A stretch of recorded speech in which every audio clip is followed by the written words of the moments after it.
Praise the lord. ఈ దిన దేవుని వాగ్దానము. నా ప్రాణము తల్లడిల్లగా బుద్ధిగంతముల నుండి నీకు మొరపెట్టుచున్నాను. నేను ఎక్కలేనంత ఎత్తైన కొండపైకి నన్ను ఎక్కించుము. కీర్తనల గ్రంథము 61వ కీర్తన 2వ వచనము.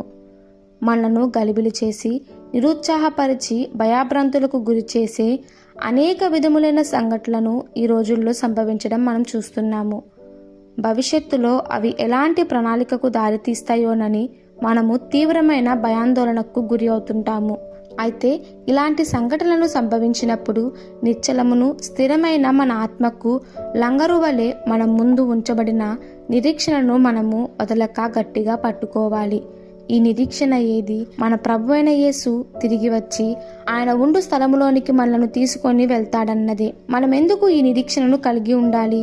ఎందుకనగా నేనుండు స్థలములో మీరును ఉండులాగున మరలా వచ్చి నా యొద్దకు ఉండుటకును మిమ్మల్ని తీసుకొని పోవుదును అని ఆయన వాగ్దానం చేసినందున, వాగ్దానం చేసిన వాడు నమ్మదగిన వాడు గనుకను మనము ఆయన వాగ్దానాన్ని విశ్వసించి మనము నిరీక్షించాలి.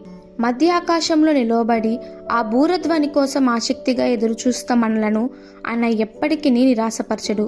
ఈ నిరీక్షణ లంగరు వలె మన ఆత్మను నిశ్చలముగాను స్థిరముగాను ఉంచుతుంది. ఎందుకనగా బలమైన రాయి అయిన మన ప్రభువును అది గట్టిగా పట్టుకుంటుంది గనుక.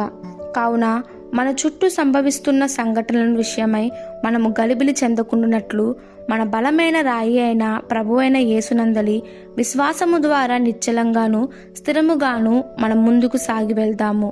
ఈ సత్యం ద్వారా మనము ఒకరినొకరు ప్రోత్సహించుకుందుము.